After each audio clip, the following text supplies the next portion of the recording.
Hey, what's up, everybody? It's just Charles Sabanson, and welcome you guys to another episode of the Dreamers Pro Show. We cover everything from sports, hot topics, classic debates, entertainment. And we give you guys a fresh perspective on things and how we see them. And today we got a crazy show for y'all. But before we get into it, please make sure you like the video and sub to the channel. So the number one news that's been dominated the airwaves is the Shannon Sharpe news.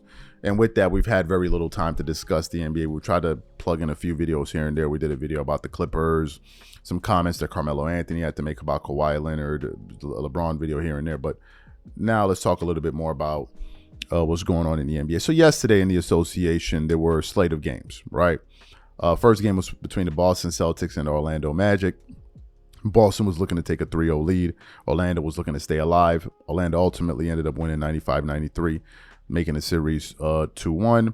The Indiana Pacers versus the Milwaukee Bucks. The Bucks were able to fight back, and they now that series is 2-1.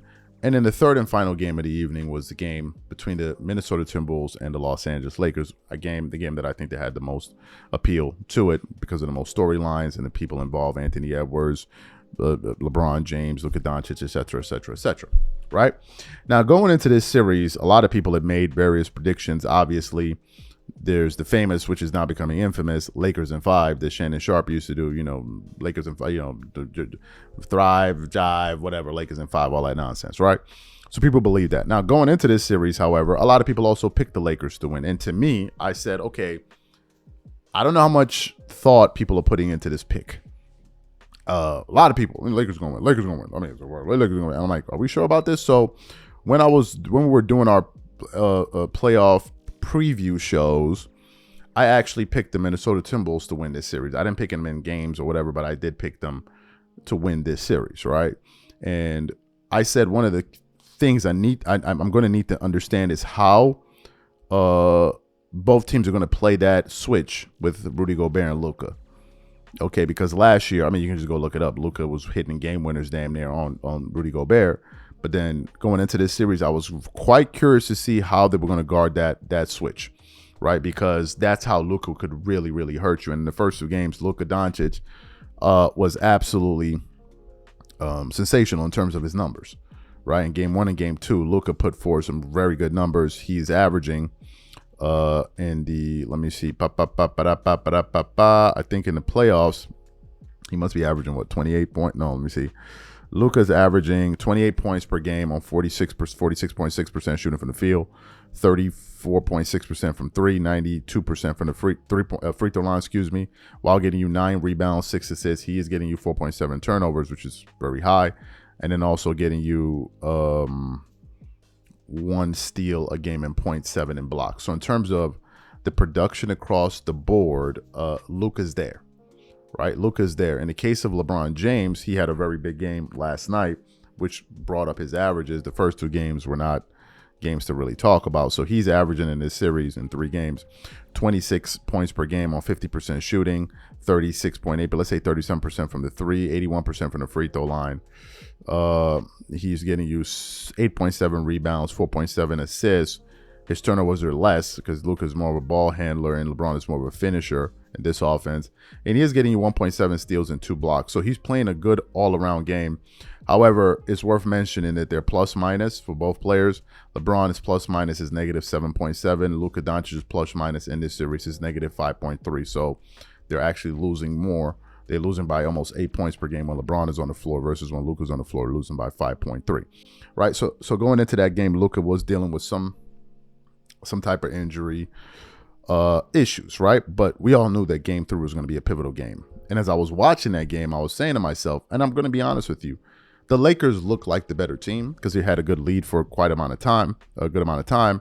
And I actually thought that the Lakers were going to win. But in that fourth quarter, the Minnesota Timberwolves ultimately were able to pull away and come away victorious. So we just want to get into a little breakdown of what took place there. But before we even get into that, today's video is brought to you by our sponsor, Game Time. One of the things I love the most is making unforgettable memories with family and friends. And one of the things I hate the most is overpaying for tickets only to find out that there was a better deal out there. That's one of the reasons I started using Game Time. Game Time is the easy go-to app for last-minute tickets to sports, concert, and theater events across 60 plus states in the US and Canada. Game Time saves me time, money, and stress by curating only the best deals, so I'm not wasting a whole bunch of time scrolling through overpriced tickets. Game Time Picks is my favorite tool. It highlights the best value seats instantly. No more guesswork, no more wasting time. For example, I am super excited about this Game 2 matchup between the Los Angeles Clippers and the Denver Nuggets. Here's what I like to do. I turn on all-in pricing so I know exactly what I'm paying for upfront. I check Game Time Picks to find out the most valuable deals. And finally, I pick the ticket I want. I choose between the cheapest deal, the great deal, or the amazing deal. Once you select the ticket you want, you can use their panoramic seat view to ensure you know exactly what you're getting before you buy. So take the guesswork out of buying tickets with Game Time. Download the app, create an account, and use code CLNS for $20 off your first purchase. Again, create an account and use redeem code CLNS for $20 off. And remember, whenever you support this sponsor, you're supporting this channel. Thank you. Okay, great. So let's look at the box score of this game. So the Lakers ended up winning this, the Minnesota Timberwolves ended up winning this game 160-104. But the game was really decided in the fourth quarter, because in the first half, the score was 58 Lakers, 54 Minnesota Timberwolves. So the Lakers had the advantage there, 4-point advantage. If we go to the third quarter, I think the Lakers still had the advantage there. The Lakers scored 26 points. No. Then the Wolves scored 32. So in that third quarter, they were able to hit 4 threes to the Lakers, but the Lakers still hit 5 threes, right? So they were scoring, but the Minnesota Timberwolves really got them back. So they were able to wipe away that deficit of 4, and they went into the third quarter. What is it? They outscored them by what? 6. So they probably went into that fourth quarter with a 2-point lead, if my math is working properly. But it was in that fourth quarter where things really got away.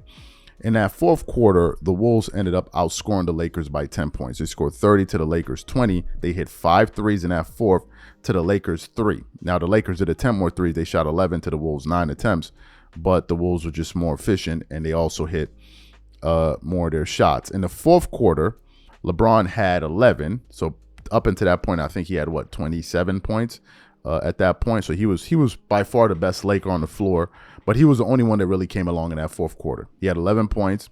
He hit 3 big 3-point shots. Rui Hachimura had 0. Austin Reeves had 1. Luka Doncic had 4. And I think, according to reports, Luka was dealing with some type of stomach virus or something like that. And Gabe Vincent chipped in 2, and Jordan Goodwin chipped in 2. On the other side, for the Minnesota Timberwolves, Jaden McDaniels had 8 points, big 8 points. Anthony Edwards had 7 points, 2 assists, and 3 rebounds. Julius Randle cooled off in that fourth quarter. He had 2 points, but Mike Conley hit some big shots of 4, and Dante DiVincenzo hit a pretty big 3 in that fourth quarter. And ultimately, they came away victorious in that game, and that was essentially the game. The top scorer of the game was LeBron James with 38 points, 10 rebounds, 4 assists, only 1 turnover, 2 blocks. So LeBron played a fantastic game, and he shot 61% from the field. What needed to happen in that fourth quarter was either LeBron goes for 50 or somebody else came along, and nobody else did. Luka had a horrible game. He shot 37% from the floor, and he just wasn't himself. So that was the first bad game for Luka Doncic in this series. Prior to that, he was their best player, but he had a bad game, and I think a lot of that was just attributed to his health. So what does this mean now? Well, it means that the Lakers are in trouble.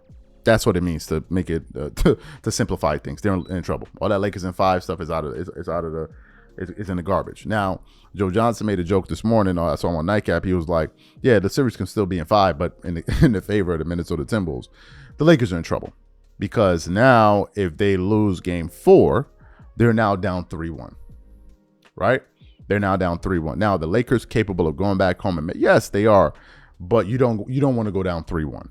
And to be quite honest with you, I wouldn't be surprised if the Lakers win Game 4, but I'm going to pick the Minnesota Timberwolves to go back to LA with a 3-1 lead. So this is just my thoughts. Whatever you guys think about this series, please leave your thoughts and comments in the comment section, and we'll catch you guys on the next show. Peace.